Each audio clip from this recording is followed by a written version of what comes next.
Thank you, Riv. And I'm joined now by Link and Dexter after that victory over compLexity. Although that game did seem rather close. Were you expecting that type of fight from compLexity? Not really. It's just because the way we played it makes it a lot more closer. But in reality, we're outscaling them really hard. And it might seem like we're trading tower to tower, but we're actually trading like 2 towers for 1 tower. Or sometimes we're trading like Jack's farm for Renekton farm. And the later the game goes, Jax is just going to kill everyone. Yeah, Seraph actually kind of his first big game. Yeah. 5 kills, 2 deaths. Do you want to talk to that a little bit, Dexter?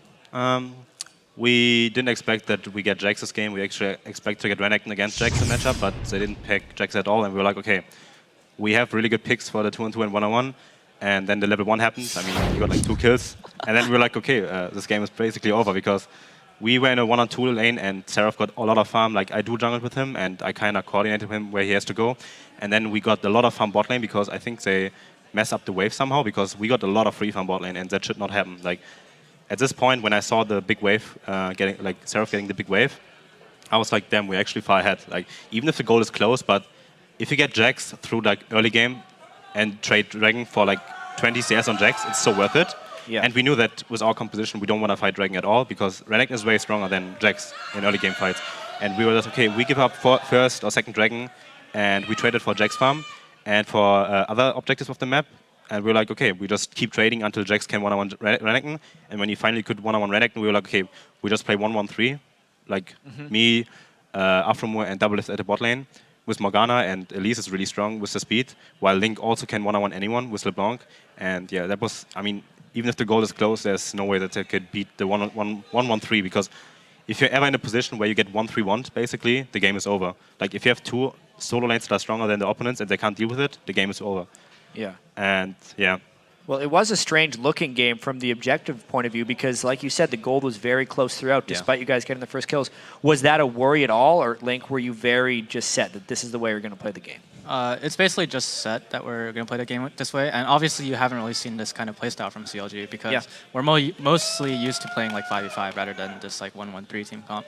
So definitely, we're not used to it, and you can definitely see we kind of like we were kind of shaken up, and we made a couple of mistakes here and there, and that's just because of like miscommunication and because we're just trying to get better as a team. But I think we did okay. Yeah, unfortunately 0-2-1 on LeBlanc, but it is victory. Yeah, I really did nothing except for that first kill on. Yeah, you got the assist. Aside from that, a big turning point in the game obviously was when you were able to sneak that Baron. Yeah. And judging on the ward control of the map, it was actually the one spot compLexity didn't have warded. Yeah. It seemed like that was almost kind of a play for you guys to try and jump ahead. What kind of dangers were you incurring with that move? Well, I had sweep at the Baron pit, and we knew that they didn't have the time to ward the area. And I was like, okay, we just 2M Baron right now. And I repel over the wall while Jax comes from the top lane while pushing out Renekton. And when we saw they go bot lane, we were like, okay, we just bait Baron. And if they would have went for Baron, then we would have just pushed them out or catch them off guard. But at the same time, we're like, okay, they don't even react to it. So we just do like a Silver ultimate to just confuse them and run at them. And then it was like, okay, we got Baron. This is game over. So we just closed out the game with the Baron. And much kind of like your game against EG in week 1, the game seemed close until it was over. You guys again pushed down the bottom wave and ended it. If we can actually pull this clip up on the screen, I want both of you guys to kind of just walk me through why this game ended so abruptly, because the kills are 6-6, the gold is 700 different, but you win on this push. Talk me through. Well, I think we just have better power spikes than the enemy. Yeah, the power spike is so big, and also the entire game is just about tooling people. And I'm literally trying to 1v2 top lane and stopping them from recalling, and we know that the 3-man bottom is just way stronger than the 3-man bottom. Yep. So, and we also have Baron buffs, so that's like, it might not say it in terms of gold, but Baron gives you so much power, and because of that, we're able to win. And then, Jax died a bit earlier in the team fight top lane, or because he was like 1v2ing, and then he just TPs back in, and because of that, we're able to just hold through. And Dexter, you're probably making a lot of the calls for this 3-man squad down here. What are you saying to the team right now?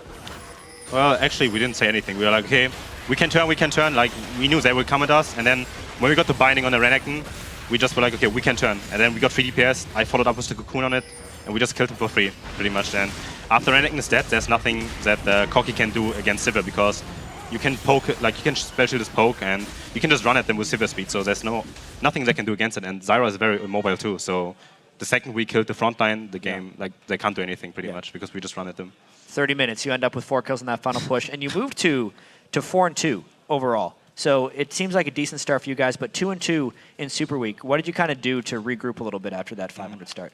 I think coming into this week, we were playing a lot better in scrims. Like, you could see the improvement from day to day pretty much. And going into Super Week, everyone was like kind of figuring out what to do and how to deal with the new 0 versus 2 meta. Yeah. And we fixed our problems, like the big picture problems. We fixed them kind of, and we coordinated the jungle, the duo jungle pretty good. And we just had to work on power spikes basically. Like the same with Jax. Like, we knew that we have to give up Dragon, and in week 1 we would have fought a Dragon even when we shouldn't have. But right now we understand our team comp pretty good, and it's getting better and better. Like, we still have a lot of communication issues. I mean, we still have to figure out how to close out games better, because I actually want to have like 20-minute games. You know, when we have such a good start, I want to have a 20-minute game and see them surrender the game. But right. Yeah, we are like giving up kills randomly, which should not happen. And I hope we can work on it. And maybe, like, I think the next week is gonna be a bit tougher than this week. But yeah, also we have like 1 more week to practice. And I think it can only get better from this point. Yeah, and like you said, next week gets a little tougher. You have a really difficult schedule. Dignitas and Cloud9. LMQ fared against the same schedule this week, ended up going 0-2. Final question, actually, Link. What are your thoughts on those two teams as you're preparing for them? We scrimmed Dignitas a lot before Super Week because we didn't play them then. So this is actually our first match, and we actually did quite well in scrims, but that was actually like the only team that we really did well versus, and that's kind of like surprising because I thought that Dignitas would do a lot worse than what's expected of now, and they're doing really well. So they've surprised me, and maybe they've learned a lot from their mistakes, and I wouldn't be surprised because Skara behind them, along with their analysts, he can be a good motivational factor, and also he's a really good analyst. He's a good player. So I wouldn't be surprised that they're both two really good opponents. Cloud9, I still stand by my beliefs that they are the best team in NA. They're just kind of a bit shaken, and I think that's because Hai is kind of like trying to figure out his champion pool. But I mean, he's been like playing like Kha'Zix middle and stuff. So once he figures that out, I think he's gonna be really strong, and they're gonna be really good. So next week, I'm gonna say a 1-1 or 2-0. Yeah. Well, it's going to be a really interesting week nonetheless because a lot of top NA teams are playing against each other. Thank you very much, Dexter Link. Congratulations getting your 2-0. But we have to take one last break. When we come back, it's our final LCS game. Dignitas versus Team Solomid. Then we'll dive into our